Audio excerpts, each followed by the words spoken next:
Good morning. তোমরা সবাই ভালো আছো, সুস্থ আছো? এই কোভিড পরিস্থিতিতে তোমরা সবাই ঘরেই আছো এবং তোমাদের বইয়ের জীবনবিজ্ঞানের পরীক্ষা হয়েছিল তৃতীয় অধ্যায়ের এ পর্যন্ত, সালোকসংশ্লেষ পর্যন্ত। ওই পর্যন্ত কোশ্চেন পুরো রেডি করে দেওয়া আছে। এবারে তৃতীয় অধ্যায় অর্থাৎ জৈবনিক প্রক্রিয়ার তার পরের পার্ট থেকে পড়ানো হবে। আজকের তোমাদের পড়ানো হবে বাষ্পমোচন। পড়ানোর আগে একটা জিনিস বলি, তোমাদের জীবনবিজ্ঞানের এটা প্রথম ক্লাস এই লকডাউনে। তো তোমরা এতদিন যা বই ধরে পড়েছো তো অবশ্যই টেক্সট বই তো রিডিং করতে হবে। আর তোমাদের যে দুটো বই দেওয়া আছে সেই দুটো বই রিডিং পড়বে খুব ভালো করে। আর যে পড়াটা পড়াবো তার ভিতরে প্রশ্নগুলো বলে দেবো, এই প্রশ্নগুলো শুনে যেরকম ক্লাসে লিখতে সেরকম খাতায় লিখবে, লিখে সেই প্রশ্নগুলো উত্তরগুলো সব কমপ্লিট করবে। আর ফোন নিয়ে শুধুমাত্র ক্লাস করার সময় ফোন নিয়ে ক্লাসগুলো শুনবে, বাকি ফোনের গেম খেলা বা অন্যান্য জিনিস থেকে তোমরা বিরত থাকবে, কারণ এই গেম জিনিসটা খুব খারাপ। আর তোমাদের নবম শ্রেণীতে গেমের প্রতি আসক্তির কথা আমাদের শুনছিলাম অনেক বেশি। তো তোমরা যতটা সম্ভব চেষ্টা করবে এই জিনিস থেকে বিরত থাকতে এবং শুধুমাত্র ক্লাস করার জন্য ফোনটাকে ব্যবহার করো এবং ভালো কাজে ব্যবহার করো, ঠিক আছে? তো যাই হোক, তোমাদের ঈদের পরে ঈদ সবাই ভালো কেটেছে নিশ্চয়ই, এবং তারপরে সবাই খুব ভালো আছো। এখন তো কোনো কাজকর্ম করতে হচ্ছে না, স্কুলে যেতে হচ্ছে না বা অন্য কোনো কিছু পড়াশোনা নেই। তাহলে শুধুমাত্র এই প্রত্যেকটা ক্লাস খুব ভালো করে ফলো রাখবে। অন্যান্য সাবজেক্টের সঙ্গে জীবনবিজ্ঞান সাবজেক্টও ক্লাস হবে নিয়মিত, এবং তোমরা ফলো রাখবে। এবং যে জিনিসগুলো বুঝতে পারবে না বা সমস্যা হবে সেগুলো অবশ্যই কমেন্ট বক্সে কমেন্ট করবে, অথবা সরাসরি ফোন করে জানতে পারবে যদি কোনো প্রবলেম থাকে। তো তোমাদের আজকের পড়ানো হবে বাষ্পমোচন, ঠিক আছে? এই বাষ্পমোচন জিনিসটা কি আগে বলে দিই।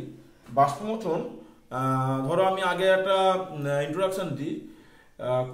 ধরো আমরা ম্যাক্সিমাম সব হচ্ছি গ্রামের দিকের ছেলে, গ্রামের দিকে, তোমাদেরও বাড়ি বেশিরভাগ গ্রামের দিকে, আমাদেরও সব গ্রামের দিকে। তো আমরা দেখেছি যে কোনো একটা গাছ যদি আমি তুলে বসাই, তো দেখবো যেদিন বসিয়েছি যদি দুপুরে রোদ্দুর ওঠে দেখবো গাছটা পুরো একদম নেতিয়ে পড়েছে।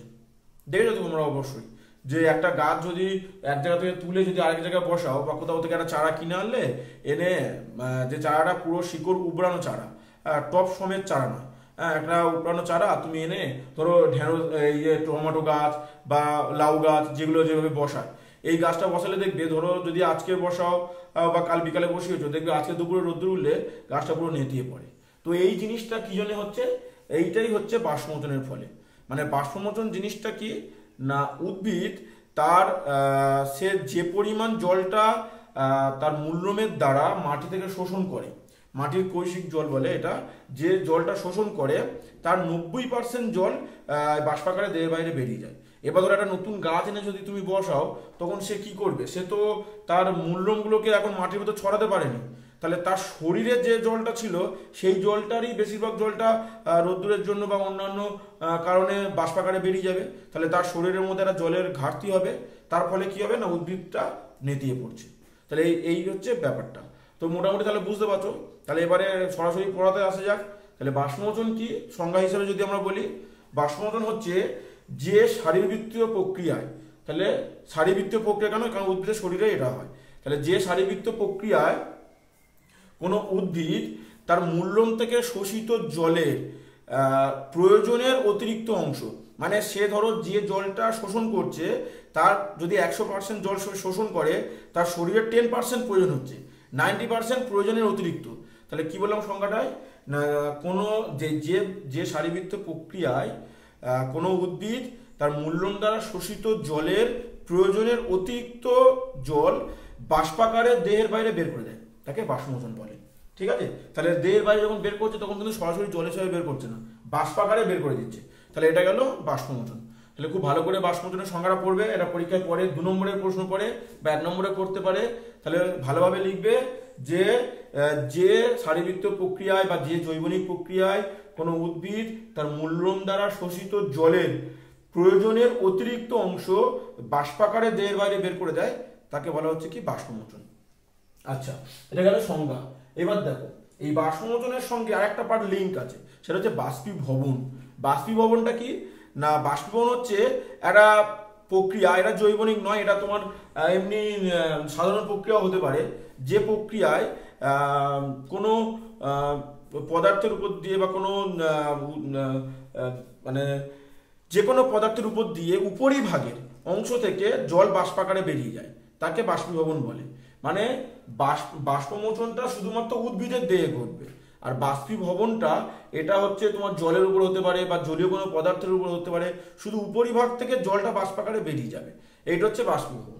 ঠিক আছে, তাহলে এই গেল বাষ্পীভবন, আর ওটা হচ্ছে বাষ্পমোচন। তোমরা এর মধ্যে বাষ্পমোচন আর বাষ্পীভবনের পার্থক্যটা করে নেবে। আচ্ছা, এরপর হচ্ছে দেখো যেটা বাষ্পমোচনের পার্টে চলে আসে যাক, বাষ্পমোচনের স্থান মানে বাষ্পমোচনটা কোথায় হয়। উদ্ভিদের কিছু অঙ্গ থাকে, যেমন ধরো পত্ররন্ধ্র, লেন্টিসেল, কিউটিকল, এই তিনটে অঙ্গের মাধ্যমে বাষ্পমোচন হয়। উদ্ভিদের পত্ররন্ধ্রগুলো কি কি না, বিভিন্ন উদ্ভিদের পাতায় দুটো রক্ষী কোষের মাঝখানে কিছু ছিদ্র থাকে, এগুলোকে পত্ররন্ধ্র বলা হয়। এই পত্ররন্ধ্রগুলো দিনের বেলায় বা সূর্যের প্রখর তাপে বা যখন বাতাসের জলীয় বাষ্পের পরিমাণ কম থাকে, এরকম বিভিন্ন কারণে রক্ষী কোষগুলো দুদিকে সরে যায়, গেলে পত্ররন্ধ্রটা উন্মুক্ত হয়ে যায়, তখন জলটা বাষ্পাকারে বেরিয়ে যায়। তাহলে এইটা হচ্ছে পত্ররন্ধ্রের মাধ্যমে বাষ্পমোচন। এরপরে কি আসছে, পত্ররন্ধ্র লেন্টিসেল। লেন্টিসেলটা কি না, উদ্ভিদের ত্বকে বা কাণ্ডে থাকে লেন্টিসেলগুলো, এই লেন্টিসেলের মাধ্যমেও জল বাষ্পাকারে দেহের বাইরে বেরিয়ে যেতে পারে। আর একটা হচ্ছে কি কিউটিকল। এই কিউটিকল সাধারণত ক্যাকটাস জাতীয় গাছের বা গুল্ম জাতীয় গাছের দেখতে পাওয়া যায়, এই কিউটিকলের একটা আবরণী থাকে, এখান থেকেও জল বাষ্পাকারে বেরিয়ে যেতে পারে। তাহলে যদি তোমাদের বলে যে উদ্ভিদের বাষ্পমোচনের স্থানগুলো কি কি, তোমরা তিনটে লিখবে, একটা হচ্ছে পত্ররন্ধ্র, একটা লেন্টিসেল, একটা কিউটিকল। তাহলে এর মধ্যে প্রশ্ন কি কি হলো, একটা হচ্ছে 1 নম্বর বাষ্পমোচন কাকে বলে, 2 নম্বর কি বাষ্পমোচনের স্থান, আর আরেকটা প্রশ্ন কি ওদিকে বললাম বাষ্পীভবন কাকে বলে, বাষ্পমোচনের সঙ্গে বাষ্পীভবনের পার্থক্য লেখো, ব্যাস এই 4টে। এরপরে দেখো, এরপরে পার্ট হচ্ছে বাষ্পমোচনের শর্ত বা প্রভাবক, এটা একটা বড় প্রশ্ন। বাষ্পমোচনের শর্ত বা প্রভাবক হচ্ছে সাধারণত দুটো পার্টে ভাগ করা যায়, একটা হচ্ছে অন্তঃপ্রভাবক, একটা হচ্ছে বহিঃপ্রভাবক। অন্তঃপ্রভাবক আর বহিঃপ্রভাবক, তাহলে অন্তঃপ্রভাবকগুলো কি কি, অন্তঃপ্রভাবক হচ্ছে, আচ্ছা আগে অন্তঃপ্রভাবকগুলো কি কি না, উদ্ভিদের যে পাতায় মেনলি বাষ্পমোচনটা হয়, পাতার আকৃতি, যদি পাতার পত্রফলকটা অনেকটা বড় হয়, ধরো একটা কলা গাছের পাতা আর একটা হচ্ছে আম পাতা, তা দুটোর পত্রফলকের মধ্যে তো অনেক তফাৎ আছে, তাহলে কলা গাছের পাতায় বাষ্পমোচনটা অনেক বেশি হবে, আর আম পাতার ক্ষেত্রে বা যদি একটা দুর্বা ঘাসের পাতা হয় এদের ক্ষেত্রে বাষ্পমোচন অনেক কম হবে। তাহলে পত্রফলকের আকৃতি যদি বেশি হয় তাহলে বাষ্পমোচন বেশি হবে, পত্রফলকের আকৃতি যদি কম হয় তাহলে বাষ্পমোচন কম হবে। এটা গেল পাতার। 2 নম্বর কি না, উদ্ভিদের দেহে রাসায়নিক পদার্থ বা জলীয় পদার্থের উপস্থিতি, যদি জলীয় পদার্থের উপস্থিতি অনেক বেশি থাকে তাহলে বাষ্পমোচন বেশি হবে, আর যদি জলীয় পদার্থের উপস্থিতি অনেক কম থাকে তাহলে বাষ্পমোচন কমে যাবে। ধরো একটা উদ্ভিদ, যেটা প্রথমে বলছিলাম যে নতুন উদ্ভিদ তুমি বসিয়েছো, সে এখন জল শোষণ করতে পারছে না, শুধুমাত্র তার শরীরে যে জলটা আছে মানে তার শরীরে কি জলীয় উপাদান কম আছে, তাহলে তার ক্ষেত্রে বাষ্পমোচনটা অনেক কম হবে, কিন্তু বাষ্পমোচন হবেই, এটা একটা শারীরবৃত্ত প্রক্রিয়া, যে বাষ্পমোচন বন্ধ হবে তা না, বাষ্পমোচন কিন্তু হবেই। আর যদি একটা রেগুলার উদ্ভিদ যেখানে উদ্ভিদটা আছে সেখানে কিন্তু বাষ্পমোচনটা বেশি হবে। তো এইগুলো গেল অন্তঃপ্রভাবক। আর বহিঃপ্রভাবকগুলো কি কি, বহিঃপ্রভাবকগুলো ধরো পরিবেশের তাপমাত্রা, যদি পরিবেশের তাপমাত্রা খুব বেশি হয় তাহলে বাষ্পমোচনের হার বেড়ে যাবে। ঠিক আছে, তাহলে পরিবেশের তাপমাত্রা যদি অনেক বেড়ে যায় তাহলে বাষ্পমোচনের হার বেড়ে যাবে। 2 নম্বর কি না, সূর্যের আলোর মানে সূর্যের আলোর যে তীব্রতা, যদি সূর্যের আলোর তীব্রতা বেড়ে যায় তাহলে বাষ্পমোচনের হার বেড়ে যাবে। আর যদি সূর্যের আলোর তীব্রতা, ধরো একদিন মেঘলা করে আছে আকাশ আর একদিন হচ্ছে পরিষ্কার আকাশ, তাহলে দুদিনের বাষ্পমোচনের মধ্যে পার্থক্য থাকবে। যেদিন মেঘলা আকাশ সেদিন বাষ্পমোচনের হার কম হবে, যেদিনকে দেখা যাবে যে আকাশ সরাসরি সূর্যের আলো দিচ্ছে সেদিনকে বাষ্পমোচন বেশি হবে। আচ্ছা, 3 নম্বর হচ্ছে কি না, জলীয় মানে বাতাসের জলীয় বাষ্পের উপস্থিতি, যদি বাতাসের জলীয় বাষ্প অনেক বেশি থাকে তাহলে বাষ্পমোচন কম হবে, আর যদি বাতাসে যদি জলীয় বাষ্প অনেক বেশি থাকে, এই কম থাকে, তাহলে বাষ্পমোচন হার বেড়ে যাবে। ঠিক আছে, ওর জন্য কি হয়, বর্ষাকালে বাষ্পমোচন অনেক কম হয়, শীতকালে বাষ্পমোচন অনেক বেশি হয়, কারণ শীতকালে হচ্ছে পরিবেশ শুষ্ক হয় আর বর্ষাকালে পরিবেশ হচ্ছে মানে ভেজা পরিবেশ, ওর জন্য বর্ষাকালে বাষ্পমোচনের হারটা অনেক কম হয়। বায়ু প্রবাহ, আরেকটা বলা হচ্ছে বায়ু প্রবাহ, যদি বায়ু প্রবাহ অনেক বেশি হয় তাহলে সেক্ষেত্রে বাষ্পমোচন অনেক বেশি হবে, আর যদি বায়ু প্রবাহ কম হয় তাহলে বাষ্পমোচন এটা কমে যাবে। তাহলে এইগুলো গেল বাষ্পমোচনের প্রভাব। ঠিক আছে, খুব ভালো করে করবে। বহিঃপ্রভাবক, অন্তঃপ্রভাবক বলে প্রত্যেকটা পয়েন্ট লিখে একটা একটা করে নিজের মতন ব্যাখ্যা করে উদাহরণ দিয়ে দেবে। ঠিক আছে, আচ্ছা এরপর হচ্ছে বাষ্পমোচনের তাৎপর্য। বাষ্পমোচনের তাৎপর্য কি? এই যে বাষ্পমোচনটা উদ্ভিদের দেহে হচ্ছে, এর ফলে উদ্ভিদের একটা, এরা তো সারিবৃত্তীয় প্রক্রিয়া, এর ফলে উদ্ভিদের এই বাষ্পমোচনের মাধ্যমে উদ্ভিদের যে জৈবনিক ক্রিয়াগুলো ঠিকঠাক হতে থাকে।